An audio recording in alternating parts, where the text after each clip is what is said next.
ሰላም ጤናና ክብር በተገኛችሁበት ቦታ ይሁን እያልን እንመኝላችኋለን። አዋዋላችሁ ቆንጆ እየነካችሁት ብሩክ ይሁን እያልን የምንመኝላችሁ ቤተሰቦቻችን እነሆ የአሰብ ፕሬስ የዜና ሰዓት ደርሷል። አሰብ የኢትዮጵያ ነች የሚል አስተያየት እያስቀመጣችሁ የተመራረጡ መረጃዎቻችን ተቋዳሽ ሆኑ። ወደ መረጃዎቹ ገባን። አምባገነኑ የኤርትራ መሪ የሆነው ኢሳያስ አፈወርቂ በሁለት ጄኔራሎች ላይ የእስር ትዕዛዝ መስጠቱን ተከትሎ አንጋፋ ተብሎ የሚጠሩ ሁለት የሀገሪቱ የጦር አዛዦች ትናንት ምሽት ላይ ከመኖሪያ ቤታቸው ተይዘው ወዳልታወቀ ቦታ መወሰዳቸውን አሰብ ፕሬስ ሰምታለች። የኤርትራ ውሎና ዳር በንስር እይታ የምትከታተለው ኢትዮጵያውያን መከታና ድምጽ የሆነችው አሰብ ፕሬስ እንደደረሳት መረጃ ከሆነ ጄኔራሎቹ የተኩስ ልውውጥ ሊያደርጉ ይችላሉ በሚል በቁጥጥር ስር እስከዋሉበት ሰዓት ድረስ በመኖሪያ ቤታቸው አካባቢ የከባድ መሳሪያ እንቅስቃሴ እንደነበርም ተገልጿል። ይህንን መረጃም ዝርዝሩን ይዘናል። ውድና የተከበራችሁ የቻናላችን ቤተሰቦች የዚህን መረጃ ዝርዝርና ሌሎችንም አጫጭርና አንኳር መረጃዎችን ይዘንላችሁ ቀርበናል። ለቻናሉ አዲስ የሆናችሁ ሰብስክራይብ በማድረግ ትኩስና አንኳር መረጃዎችን በየዕለቱ ማግኘት ትችላላችሁ። በቀጥታ ወደ መረጃው። አምባገነኑ የኤርትራው መሪ የሆነው ኢሳያስ አፈወርቂ በሁለት ጄኔራሎች ላይ የእስር ትዕዛዝ መስጠቱን ተከትሎ አንጋፋ ተብለው የሚጠሩ ሁለቱ የሀገሪቱ ጄኔራሎች ትናንት ምሽት ላይ ከመኖሪያ ቤታቸው ተይዘው ወዳልታወቀ ቦታ መወሰዳቸውን አሰብ ፕሬስ ሰምታለች።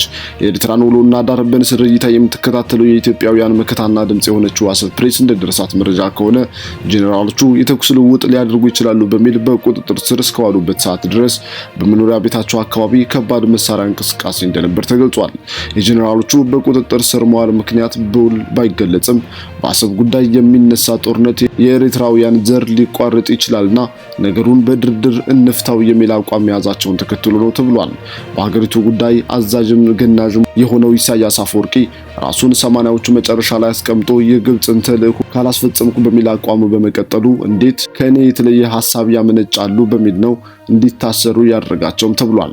አንድም ተቃዋሚ አስመራ ውስጥ እንዳይቀመጥ አድርጎ አገሪቱን ብቻውን ያሽከረክራት ያለው ፕሬዝዳንቱ የኤርትራን ኢኮኖሚ የህዝቦቿን ደህንነት ከማሻሻል ይልቅ አሁንም የጦርነት ፍትወቱን ለመወጣት ያረጁ መሳሪያዎችን እየወለወለ እንደሚገኝ ገለልተኛና ዓለም አቀፍ ሚዲያዎች ሳይቀር እየዘገቡ ይገኛሉ። በአሰብ ጉዳይ ከኢትዮጵያ ይልቅ ኤርትራ ስህተት ሰርታለች የሚል አቋም በዓለም አቀፉ ማህበረሰብ ዘንድ እየተስተጋባ ባለበት በዚህ ወቅት አዛውንቱ ከግብጽና ሱዳን የመሳሪያ ተማጽኖ እያቀረበ እንደሚገኝም ተገልጿል።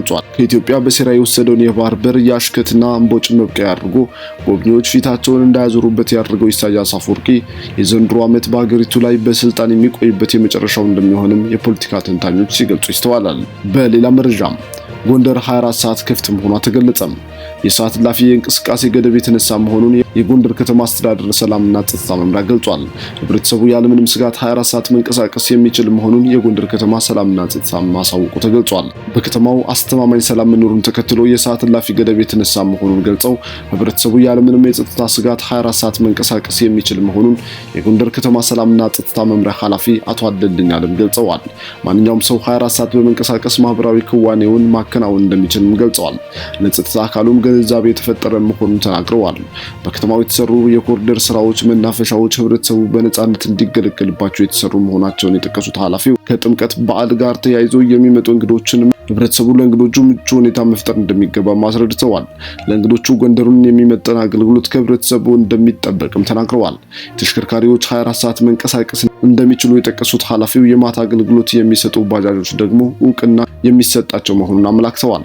ህብረተሰቡ ችግር የሚፈጥሩ አካላት ሲያጋጥመው ማንኛውም ሰዓት ለጸጥታ አካላት ጥቆማ እንዲሰጥም መልእክት አስተላልፈዋል። በሌላ መረጃም አለመግባባቶችን በጠመንጃ የመፍታት አስተሳሰብ እንዲቆም የሃይማኖት ተቋማት አሳሰቡ። በኢትዮጵያ ዘላቂ ሰላም እንዲሰፍን አለመግባባቶችንና ቁርሾችን በግጭትና በጦርነት ለመፍታት ማሰብ መቆም አለበት ተባለም። የሃይማኖት ተቋማት ተወካዮች ችግሮችን በንግግርና በሰለጠነ መንገድ በመፍታት ክቡሩን የሰው ልጅ ህይወት ከሞትና ከስደት መታደግ ይገባል ብለዋል። በኢትዮጵያ ኦርቶዶክስ ተዋሕዶ ቤተክርስቲያን የመንበረ ፓትርያርክ ስብከተ ወንጌል ሐዋርያዊ ተልእኮ መምሪያ ጽሕፈት ቤት ተወካይ መልአከ ምሕረት ቆሞስ ኃይለ ጊዮርጊስ ተረፈ አለመግባባቶችን በጦርነት ለመፍታት ማሰብ ነገ የሀገር ተረካቢ የሆነውን ትውልድ እንደ ሀገር እንድናጣ ከሚያደርጉ ዋነኛ ምክንያቶች አንዱ ነው ብለዋል። አክለውም በግጭትና ጦርነት ውስጥ እየተሳተፉ ያሉ በሙሉ ለሰላም ራሳቸውን ማዘጋጀት ያለባቸው፣ ሁሉም ነገር እንዲከናወን ሰላም ወሳኝ መሆኑን መገንዘብ ተገቢ ነው ሲሉ አሳስበዋል። በኢትዮጵያ የእስልምና ጉዳዮች ከፍተኛ ጠቅላይ ምክር ቤት የሴቶችና ወጣቶች ዘርፍ ኃላፊ ፋጡማ ሁሴን በበኩላቸው አለመግባባቶችን ተቀራርቦ በመወያየት ፋንታ በግጭትና በጦርነት ለመፍታት ለመፍታት ማሰባቸው ዋጋ አስከፍሎናል ሲሉ ለአሃዱ ራዲዮ ተናግረዋል። አክለውም ችግሮቻችንን በንግግርና በውይይት መፍታት የዘላቂ ሰላም ቁልፍ ነው ብለዋል። ሰው ሰብአዊ ክብሩን ካስቀደመ ሌሎች ልዩነቶችን ወደ ጎን ትቶ ለተፈጠሩ ችግሮች መፍትሄ ማምጣት እንደሚችል የሃይማኖቶቹ ተወካዮቹ አጽንኦት ሰጥተውበታል። በሌላ መረጃም የኢትዮጵያን ጠላቶች እንደ ጸጉር ቅማል አንድ ባንድ እናራግፋለን ሲሉ ጠቅላይ ሚኒስትር አብይ አህመድ ተናገሩ። ጠቅላይ ሚኒስትሩ ይህንን ያሉት 20ኛው የብሔር ብሔረሰቦችና ሕዝቦች ቀን በማዕከላዊ ኢትዮጵያ ክልል ሆሳና ከተማ ሲከበር ባደረጉት ንግግር ነው። ጠቅላይ ሚኒስትር አብይ በዚሁ ወቅት የሀገርን መሻትና የባንዳን ክፋት መለየት ይጠበቅብናል ያሉ ሲሆን ባንዳ በክፋት የኛን መሻት ለማጨለም ሲነሳ ኢትዮጵያውያን ለባንዳ ፍላጎት መሳሪያ እንዳንሆን ሲሉ አሳስበዋል። እርስ በእርስ መተሳሰር ሲገባን ክፉ እሳቤ ያለውን የባንዳን መሻት በውስጣችን እንዳናስገባና በታሪክ ተወቃሽ እንዳንሆን ኢትዮጵያውያን ልብ ገዝተን ሰላማችንን እናጽና ያሉ ጠቅላይ ሚኒስትር አብይ አህመድ አክለውም በንግግር እንመን፣ በተሰማራንበት የስራ መስክ ሁሉ በትጋት እንስራ፣ ሌብነትን እንጠየፍ፣ የሀገር ጥቅምንና የህዝቦችን ክብር እናስቀድም፣ ለዘመናዊነት ለለውጥ ክፍት እንሆን፣ ሉዓላዊነታችንንም በሁሉም መስክ እናሳካ ብለዋል። ኢትዮጵያ በብዙ ተስፋ የተሞላች ሀገር መሆኗን ያነሱት ጠቅላይ ሚኒስትሩ አያይዘውም ብዙ አስደናቂ ጅማሮችና ውጤቶችን እያሳየች እየተመነደገች እያንሰራራች ያለች ሀገር ናት ሲሉም ገልጸዋል። ይህንን መልካም ጅማሮ በፈጣሪያችን የሚደገፍ ቢሆን በሰይጣን ትጋት ቀን ከሌት ለማደናቀፍ ሙከራዎች ይደረጋሉ ሲሉም ገልጸዋል።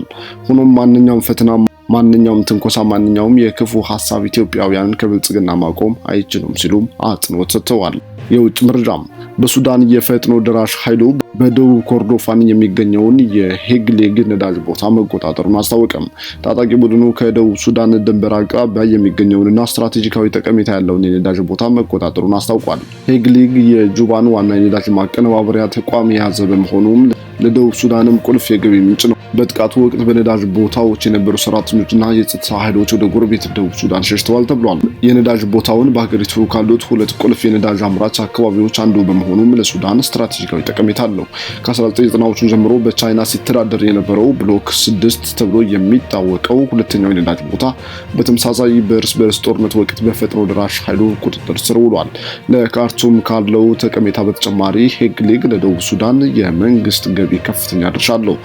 ጁባ በዝርጋታ መስመሮች እጥረት ምክንያት ነዳጅ ወደ ውጭ መላክ የምትችል በጎረቤቷ በኩል ብቻ በመሆኑ ሄግሌግ ለደቡብ ሱዳን ዋናውን የነዳጅ ማቀነባበሪያ ተቋም ይዟል። በሱዳን ጦርና በፈጥኖ ደራሽ ኃይሎች መካከል የተካሄደ ያለው የእርስ በርስ ጦርነት ከቅርብ ወራት ወዲህ ወደ ኮርዶፋን ክልል ያዘነበለ ሲሆን በዚህም የሱዳን ጦር የፈጥኖ ደራሽ ኃይሉን ማሸነፍ ተስኖታል ሲል የዘገበው አልጀዚራ ነው። በሌላ መረጃም ትራምፕ የቅርብ ጊዜውን የሰላም እቅድ የዩክሬን ፕሬዝዳንት ባለማንበባቸው መበሳጨታቸውን ተናገሩ። የዩናይትድ ስቴትስ ፕሬዝዳንት ዶናልድ ትራምፕ ዩክሬን ከሩሲያ ጋር የምታደርገውን ጦርነት እንዴት ማስቆም እንደሚቻል የሚያትተውን የቅርብ ጊዜውን እቅድ የዩክሬን አቻቸው ቮሎዲሚር ዜሌንስኪ ያላነበቡትም ሲሉ ተናገሩ። ክቡራትና ክቡራን የአሰብ ፕሬስ ሚዲያ ቤተሰቦች እስከ መጨረሻው ስለተከታተላችሁን ከልብ እናመሰግናለን። ቤተሰብ የሆናችሁ ላይክ፣ ሼር፣ ኮሜንት በማድረግ አብሮነታችሁን አሳዩን። ቤተሰብ ያልሆናችሁና ለአሰብ ፕሬስ ሚዲያ አዲስ የሆናችሁ ደግሞ ሰብስክራይብ በማድረግ በየዕለቱ አዳዲስና ትኩስ መረጃዎችን መከታተል ትችላላችሁ።